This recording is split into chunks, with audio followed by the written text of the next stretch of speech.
Correct posture जो ना सिर्फ हमें लंबा और आकर्षित दिखाता है, लेकिन ये हमारी पर्सनालिटी को भी एक निखार देता है। तो ये जब पोस्चर करेक्ट होता है तो गर्दन सीधी होती है, रीढ़ की हड्डी सीधी होती है, कंधे सीधे होते हैं और सर उठाकर जब आप किसी के सामने बात करते हैं तो ये आपकी पर्सनालिटी को निखार देता है। तो ऐसे पोस्चर को कैसे पाया जाए, कौन से योगासन और स्ट्रेचिंग करना है, और साथ ही में मिलेगी आपको कुछ टिप्स। तो बने रहिए मेरे साथ विद दी योगा डेस्टिनी। नमस्कार, आज हम बात करेंगे पोस्चर के बारे में। पोस्चर यानी कि हमारी स्पाइन का अलाइनमेंट। जब हमारी रीढ़ की हड्डी पूरी तरह से सीधी नहीं होती है, यानी कि स्पाइन जो है वो कर्व्ड हो चुकी है, हंच्ड हो चुकी है, तो इस वजह से हमारे जो शोल्डर है वो भी आगे की ओर झुके हुए रहते हैं। हमारी जो गर्दन है वो भी सीधी नहीं रह पाती है। अगर आपका पोस्चर ऐसा हो गया है तो ये करेक्ट पोस्चर नहीं है। तो पोस्चर को करेक्ट करना क्यों ज़रूरी होता है? क्या ये सिर्फ हमारी पर्सनालिटी के लिए होता है? जी नहीं, ये पर्सनालिटी के साथ साथ हमारी हेल्थ से भी जुड़ा हुआ है, क्योंकि अगर हमारी जो स्पाइन है वो हमारी बॉडी के हर एक पार्ट से जुड़ी हुई होती है। तो जब आपकी स्पाइन पूरी तरह से सीधी नहीं होगी, अपर बैक जो है वो पूरी कर्व्ड हो गई है, तो इस वजह से हमारे जो सर्वाइकल और थोराइसिस नाम के जो वर्टिब्रा होते हैं स्पाइन के, उसके ऊपर बहुत ज़्यादा दबाव पड़ता है और उस वजह से आपको नेक पेन और अपर बैक का पेन भी हो सकता है। और जब आपकी स्पाइन सीधी नहीं होती है तो उससे आपकी जो चेस्ट है वो पूरी तरह से ओपन नहीं होगी, इस तरह से हंच होगी, तो उससे आपके जो लंग्स है वो एक्सपांड नहीं हो पाएंगे और जिससे आप प्रॉपर ब्रीथिंग नहीं कर पाओगे और उस वजह से आपके बॉडी में ऑक्सीजन की कमी हो सकती है और आपका जो हार्ट है वो भी प्रॉपर तरीके से फंक्शन नहीं कर पाएगा, तो आपका ब्लड सर्कुलेशन भी ठीक से नहीं होगा। और तीसरा प्रॉब्लम ये भी हो सकता है कि ये हमारे डाइजेशन को भी इफ़ेक्ट करता है, क्योंकि हमारी जो स्पाइन है वो कर्व्ड हो चुकी है, तो इस तरह से हम हंच रहेंगे तो क्या होगा कि हमारा जो पेट है और हमारी जो नाभि है उसके बीच की जो दूरी होती है वो कम हो जाती है, और ये कम हो जाने की वजह से ये जो पोर्शन है वो हमेशा ऐसे सिकुड़ा हुआ रहेगा, जिस वजह से आपका डाइजेशन के ऊपर इफ़ेक्ट आ सकता है। तो इससे आपको इंडाइजेशन है या तो कॉन्स्टिपेशन है, इस तरह की समस्याएं भी हो सकती है। तो ऐसा पोस्चर होने के रीज़न क्या है? तो ये कहीं ना कहीं हमारी ही लाइफस्टाइल की गलतियों की वजह से होता है। जब हम उठते हैं, बैठते हैं, सोते हैं या चलते हैं, इन सभी समय हमारी स्पाइन के ऊपर ज़्यादा ध्यान नहीं देते हैं और स्पाइन जो होती है वो धीरे धीरे से कर्व्ड शेप में आ जाती है। जब चलते हैं तो हिप्स को बाहर ज़्यादा निकाल कर चलते हैं या तो पेट को बहुत ज़्यादा आगे की ओर निकाल कर चलते हैं। बैठते हैं तो कंधों को आगे की ओर झुका कर बैठते हैं, स्पाइन को सीधी नहीं रखते हैं। तो ये सारे रीज़न होते हैं कि हमारा जो पोस्चर है वो गलत हो जाता है। तो अब ऐसे जो पोस्चर करेक्ट नहीं है उसको हम कुछ स्ट्रेचिंग और आसनों के द्वारा फिर से करेक्ट कर सकते हैं। तो अब हम वो आसन और स्ट्रेचिंग करेंगे और लास्ट में आपको कुछ टिप्स भी बताऊंगी। उससे पहले अगर आपने मेरी चैनल सब्सक्राइब नहीं की है तो प्लीज़ चैनल को सब्सक्राइब करें और बेल आइकन को ज़रूर प्रेस करें, जिससे नोटिफिकेशन आप तक पहुँचती रहे। आज हमें जो भी आसन और स्ट्रेचिंग करने हैं, ये सारे आसन और स्ट्रेचिंग हमारी जो बैक है, बैक के मसल्स है उसकी स्ट्रेंथ को बढ़ाएंगे और साथ ही में हमें हमारे कोर की स्ट्रेंथ को भी बढ़ाने हैं। तो इस तरह से हम सारे आसन करेंगे। तो सबसे पहले हम शुरुआत करेंगे कुछ वार्म अप स्ट्रेचिंग के साथ।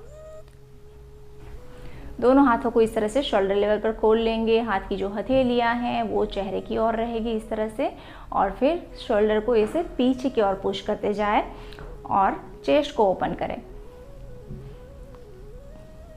धीरे धीरे से करें, कम से कम 10 to 20 टाइम तक इसको रिपीट करें। पूरा ध्यान अपने शोल्डर और अपर बैक के ऊपर रखें और उसमें जो स्ट्रेचिंग हो रहा है उसको महसूस करें। इसको 20 टाइम तक करें, उसके बाद रिलैक्स। और अब दूसरा स्ट्रेचिंग, जिसके लिए हमें दोनों हाथों की उंगलियों को फंसाकर हाथों को पीछे की ओर लॉक कर लेना है। अब यहाँ पर आपको हाथ को धीरे धीरे से थोड़ा ऊपर लाना है और आपके जो कंधे हैं उसको पीछे की ओर पुश करना है और जैसे बैक बेंडिंग करना है।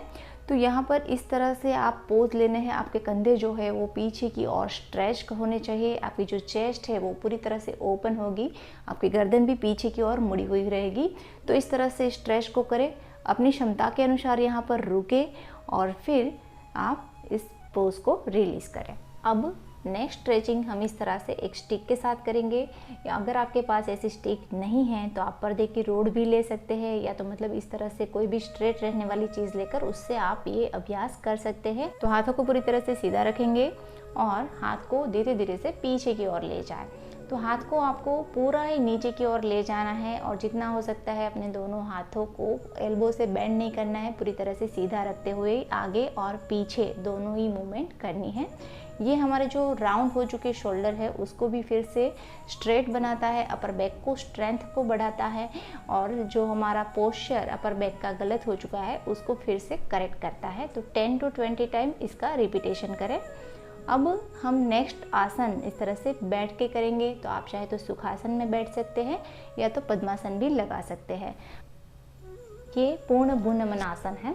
तो इसके लिए हमें दोनों हाथों की उंगलियों को पीछे फंसा लेना है और लॉक कर लेना है। फिर सांस भरेंगे और सांस को छोड़ते हुए धीरे धीरे से अपना जो फोरहेड है उसको ज़मीन के ऊपर लगाएंगे और दोनों हाथों को पूरी तरह से सीधा करके ऊपर की ओर स्ट्रेच करने की कोशिश करें।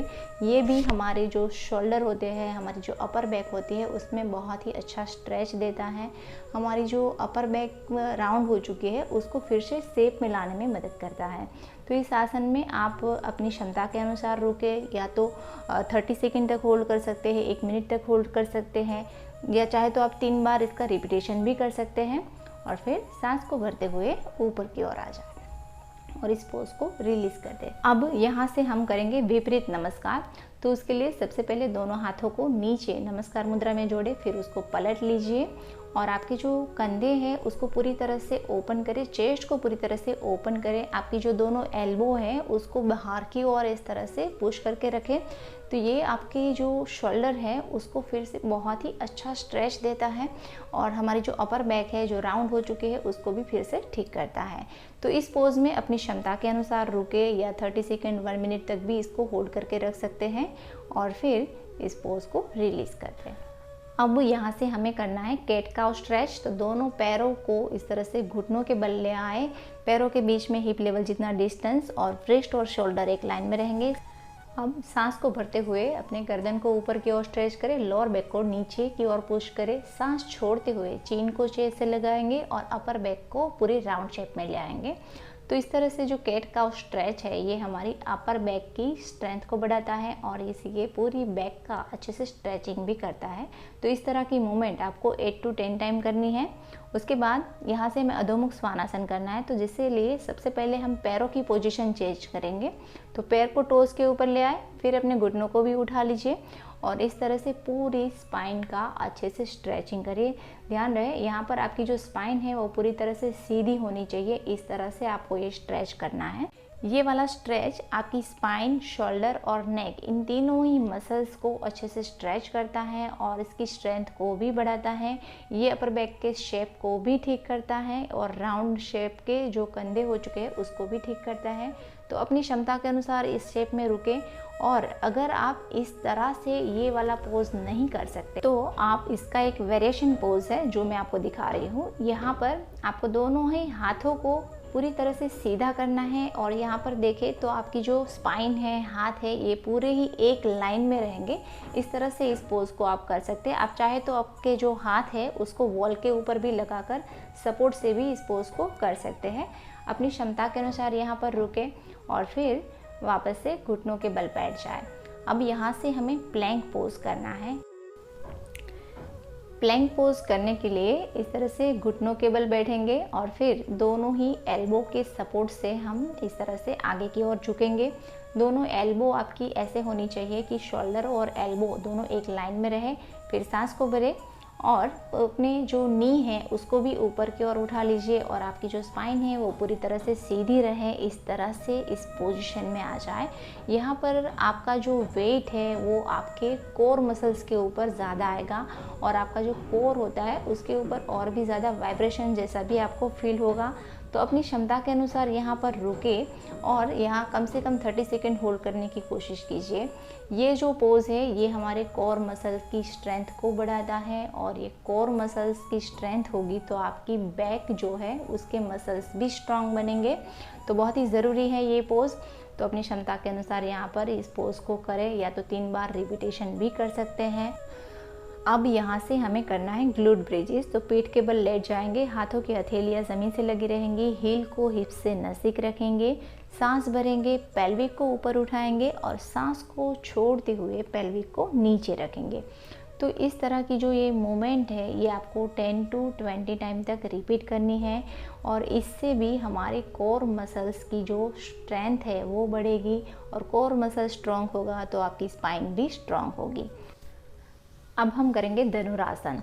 तो धनुरासन करने के लिए पेट के बल लेट जाएंगे, चीन को ज़मीन के ऊपर लगा कर रखेंगे, दोनों ही हाथों से दोनों पैरों की एंकल को पकड़ लेंगे।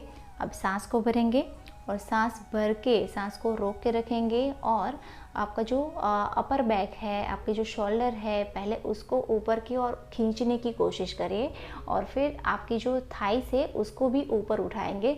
तो जब आप पूरी तरह से अच्छे से धनुरासन करते हैं तो ये हमारे जो शोल्डर है, हमारी जो अपर बैक है उसको बहुत ही अच्छे से स्ट्रेच करता है, उसमें रहे हुए कड़ेपन को भी दूर करता है और इसको पूरी तरह से शेप में लाता है। तो और ये साथ ही में हमारे कोर मसल्स की स्ट्रेंथ को भी बढ़ाता है।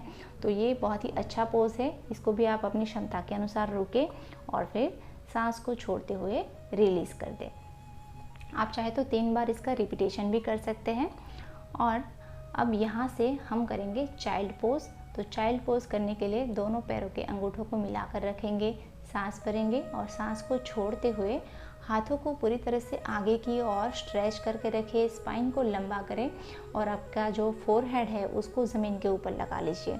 तो ये भी हमारी जो अपर बैक है, नेक है और शोल्डर है, इसमें रहा हुआ टेंशन्स को रिलीज़ करती हैं और ये हमारी अपर बैक को ठीक करने में भी मदद करती है। तो अपनी क्षमता के अनुसार यहाँ पर रुके और पूरी तरह से जब तक आप रिलैक्स नहीं हो जाते हैं तब तक भी इस आसन को होल्ड करके रख सकते हैं। इन सभी आसन और स्ट्रेचिंग के साथ साथ आपको और भी कुछ बातों का ध्यान रखना है। अपने लाइफस्टाइल में, रोज़मर्रा की जो लाइफ है उसमें कुछ चेंजेस लाने हैं। तो जल्दी से ये टिप्स देख लेते हैं। तो जब भी आप खड़े होते हैं तो आपको ज़्यादा आगे की ओर झुककर या तो ज़्यादा पीछे की ओर झुककर खड़े नहीं रहना है, आपको पूरी तरह से सीधा खड़े रहना है। और चलते वक्त भी बहुत ज़्यादा आगे झुककर या तो अपने पेट को आगे की ओर निकाल कर या तो हिप्स को पीछे की ओर निकाल कर नहीं चलना है। हमेशा स्पाइन का ध्यान रखते हुए सीधे चलने की कोशिश करें। आपके जो जूते हैं वो बहुत ज़्यादा हील वाले नहीं होने चाहिए, क्योंकि हील की वजह से या तो हम आगे झुककर चलते हैं या तो पीछे की ओर झुककर चल सकते हैं, जिससे हमारी स्पाइन का पोस्चर ख़राब हो सकता है। और जब भी आप वज़न उठाकर चलते हैं तो बहुत लंबे समय तक आपकी अपर बैक के ऊपर वज़न ना रहे, इस बात का भी ध्यान रखें।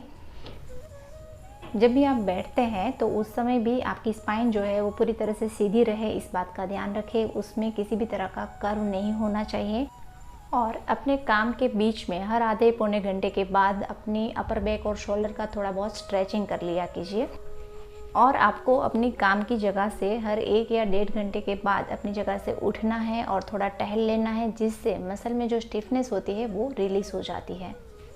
और आप जो भी काम कर रहे हैं, चाहे वज़न उठाने वाला काम कर रहे हैं, अपने कंधे के ऊपर ज़्यादा हैवी वेट लेकर घूम रहे हैं या तो बैठकर काम कर रहे हैं, हर वक्त आपकी जो स्पाइन है उसका अलाइनमेंट बना रहे, वो सीधी बनी रहे, उसका ध्यान रखना है।